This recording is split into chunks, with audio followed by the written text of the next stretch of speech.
Who's got it better than Jim Harbaugh? Nobody. Let's talk about it on this episode of Box Score Breakdown. As always, subscribe to the channel and stay tuned for more. We're doing these once a week. Two different suspensions, and Jim Harbaugh gets his team prepared, ready to go, and the Michigan Wolverines win the national championship 34-13 over the Washington Huskies. Give credit where credit's due. Washington had a heck of a season representing the Pac-12. Michael Penix Jr. didn't play his best game, but it was all about Michigan, and they dominated up front in the running game, going for 300-plus rushing yards, 8 yards per carry, and they were dominant. But don't be mistaken. Jim might say it's all about the players, the team, but this was a coronation of him, the personality, and the head coach.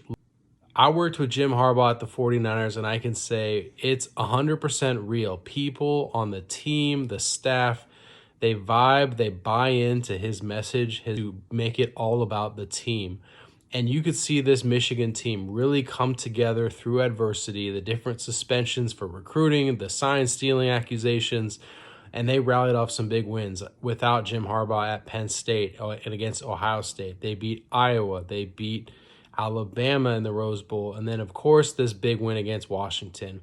What it says about Jim Harbaugh is that he is truly a Michigan man, but a master motivator and someone who is just so entertaining and great for football. This, though, makes me realize that he's meant to be in the National Football League. Jim Harbaugh's personality should be on that NFL stage, coaching against the likes of his brother, Andy Reid, Bill Belichick, Kyle Shanahan. You go down the list. Jim Harbaugh is box office, and the NFL is going to make him the next highest paid coach in the league. Look at all these teams looking for coaches. In the past, Jim Harbaugh might not have been the number one option in the coaching search. This year, he is the number one guy. He's going to command respect, and he's going to have his choice. Now, will he go to the Chargers? Will he go to the Commanders? Even the Titans? We're going to have to wait and see. I'll probably talk more about that in a future video, but for now, hats off to Jim Harbaugh. The Michigan Wolverines are the champions of the West, champions of the world. Credit to him for getting it done and cementing his legacy as one of the best college football coaches, and excited for him to bring it to the NFL and get back into the Super Bowl.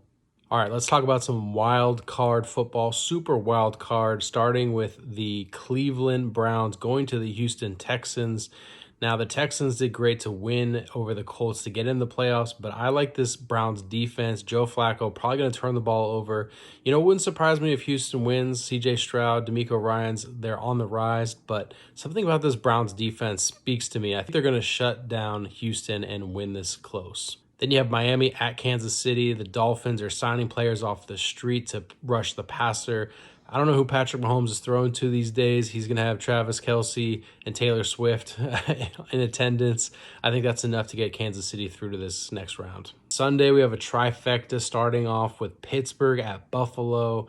TJ Watt's going to miss this game. I think that's enough to confidently give this one to the Bills. Josh Allen is in go mode. He's going to do whatever it takes to move the chains and make big plays for Buffalo. Moving on, you have Green Bay at Dallas. Dallas is really a team that could easily blow it. It wouldn't surprise me if Dallas doesn't show up in this game. Green Bay's on the rise, but I think Dallas has enough weaponry on offense. They have enough playmakers on both sides of the ball. I like Dallas to win this one, closer than maybe what some people think. The last game on Sunday is Matt Stafford's return to Detroit, and I like that Stafford to Puka Nacua and Cooper Kupp connection. The Lions have had a great season, but with Sam Laporta injured and a couple other players dinged up, I don't know if the Lions have what it takes. Great season for the Lions, but I think the Rams are going to win this one. On Monday Night Football, this is a coin flip to me. I'm just purely speculating here. The Eagles have just been so sloppy sliding into this postseason, 1-4, 1-5 over the last few.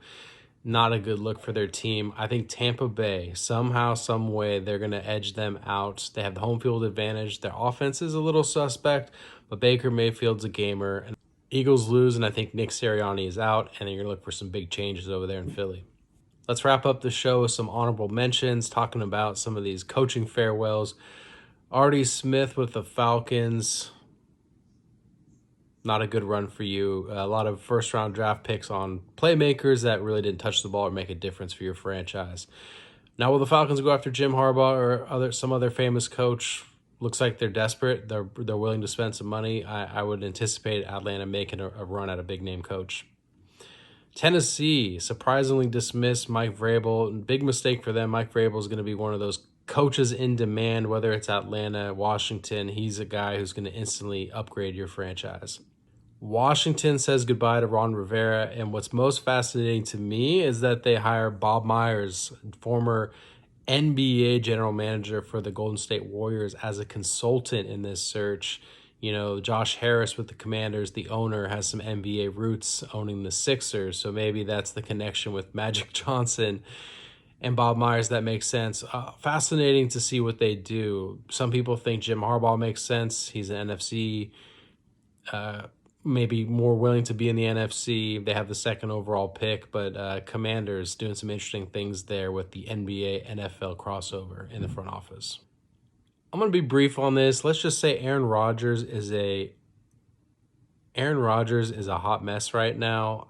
You can go back and forth about his scientific research, but what he's saying on Pat McAfee's show is pretty wild. And the fact that most brands are still connected to him, whether it's Adidas or State Farm. I'm not sure what brands are still supporting him at this point, but Rodgers is just a wild dude. It just shows when you get that much money, it's hard to quiet somebody with wealth. The Niners lose in Week 17 to Carson Wentz.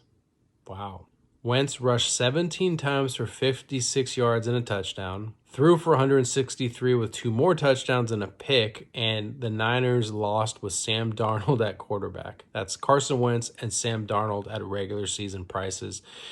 No worse for the wear for the Niners. They're still comfy with the bye. All looks well with their health, but the fact that they lost to Carson Wentz, got to tip the cap to him. He didn't have a team halfway through the season, so that's pretty remarkable. Let's wrap it up with a shout out to Derrick Henry. Final game with the Tennessee Titans, rushes for 19 carries, 153 yards, and a touchdown to end the season for the Jacksonville Jaguars. Don't see this too often in the NFL. He gets on the microphone and says goodbye to the fans. Little did he know he's out the door with Mike Vrabel.